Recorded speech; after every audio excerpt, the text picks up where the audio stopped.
Hari ni saya berada di satu event public goal. Di atas pentas, saya lihat individu daripada pelbagai latar belakang.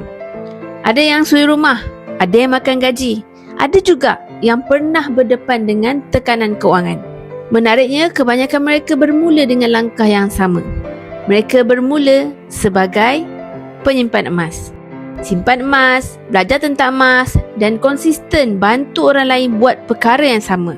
Salah satu momen yang menarik memberi kesan hari ini adalah apabila mentor saya, Tuan Muhammad Zulkifli Syafiee, yang telah membimbing penyimpan emas sejak tahun 2010 lagi, berdiri di atas pentas untuk menerima cek 1 juta. Apa yang menyentuh hati bukan angka itu, tetapi bagaimana usaha dalam membantu orang lain menguruskan kewangan dengan lebih baik boleh memberi kesan besar kepada banyak keluarga.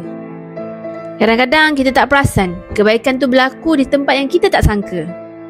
Orang yang berdiri di atas pentas hari ini bukan orang yang ada nama besar, tapi orang yang konsisten memilih untuk membantu orang lain. Jalannya memang sudah ada dan dia terbuka untuk sesiapa sahaja yang sanggup melangkah dan belajar.